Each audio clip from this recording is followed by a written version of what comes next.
I'm Dawn Smith, owner of Restoring Balance Holistic and the founder of the Esther Experience.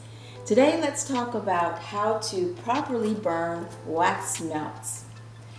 On display here are several different varieties of wax melt burners. This is step one. You must have a burner.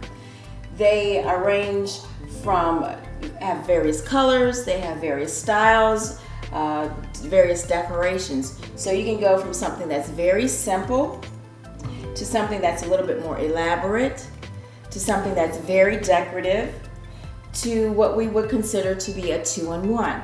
And with a two-in-one, it actually has the bowl in which you would put your wax warmers in and set it on the base.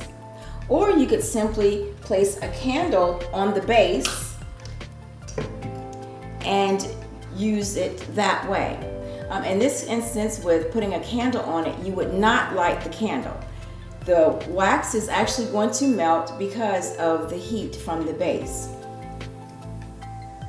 And so when you're ready to stop using it, you would just simply turn it off, and that would stop the heat from flowing into the candle. So for those of you that have kids or have pets and you want to use sometimes candles, but you don't want to have the flame of the candle, this is an alternative way in which you can use candles on a wax melt warmer to still get the fragrance. So let's talk about how to properly get the wax out of these clamshells. So in the world of wax melts, this is actually called a clamshell. This is a 6-cavity clamshell simply because it has 6 cavities. They do come in 6 cavities, they come in 8 cavities, and I do believe there are some that may come in like a 10-cavity form. So what you want to do is to first open it up, and then what we're going to do is we're going to gently bend the shell. So you want to take it and just bend it, and then bend it, and you'll see that the wax will actually crack going across. Now we want to turn it around so that you can actually bend it in all directions. So you're bending it this way. Now once you've done that, when you look at it closely, you'll actually see the crack lines from the gentle bend because the wax is hard and it does break. So once you've done that, the next step would be simply to turn the cavity over, make sure that it's placed on top of your wax warmer, and you're just going to gently push until the wax pops out. Now I would recommend that you actually use 1 to 2 cubes per burning. Now this would actually burn for a couple of days depending on the usage. So you can burn this for a minimum of an hour to 2 hours. I wouldn't suggest you leaving it on any more than 4 hours at a time. That way you can burn it for a couple of days before the scent is actually gone or it leaves the actual wax. So that's the thing with wax melts. They burn and they get warm and they scent the atmosphere.